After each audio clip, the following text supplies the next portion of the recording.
Welcome back. Today I want to talk about a few books that I'm excited to read in 2020, as well as share a couple of gifts I received over the holiday season that I think you might find interesting. You might be able to tell that I still have the green screen behind me. I'm still at my in-laws' house. I don't know what to do with this.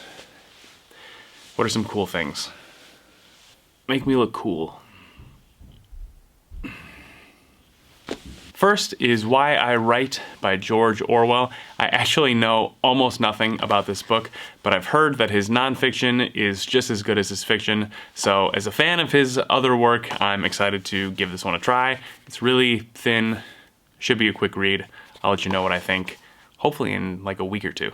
Next is Winners Take All, The Elite Charade of Changing the World by Anand Giridharadas. This book actually seems to continue an idea that I read a lot about in Democracy in Chains by Nancy MacLean in 2019, about how the unelected billionaire class uses their power and influence both to dodge taxes and to define whatever social problems they think need to be solved, and in doing so, undermine the public order entirely. I'm really looking forward to this one. Pick up a copy and I'll be talking about this in a couple weeks as well. The next book is The Sixth Extinction, An Unnatural History by Elizabeth Kolbert. This one I've been meaning to read for a while, but I was reminded of it when I went into my local library a couple days ago and saw that this was the current pick for the One Book, One Chicago program, where the Chicago Public Libraries choose one book that everyone in the city should read. The Sixth Extinction refers to our modern era, where biodiversity is on a sharp decline because of man-made climate change. I've only heard excellent things about this book. It won the Pulitzer Prize, although so did Bret Stephens, so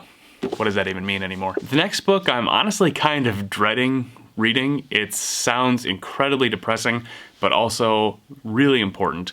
It's called Another Day in the Death of America, A Chronicle of 10 Short Lives by Gary Young. As far as I know, this book is pretty much a series of biographies about 10 children who were all murdered in a 24-hour period across the United States. Again, I wouldn't say I'm excited to read this. It sounds gutting, but I think it's important that if you personally haven't been touched by gun violence, that you at least put a human face to it. We need to pay attention to how this is affecting actual human lives, and a good way to do that is to acknowledge the lives of people that we've lost due to gun violence. This one might take me a little bit longer to get through because I think I'm gonna need to muster up the energy to actually get through it. But again, I hope to have a review for you in a few weeks. One of the gifts I received over this holiday season that I'm most excited for is the Greenlight Bookstore First Editions Club.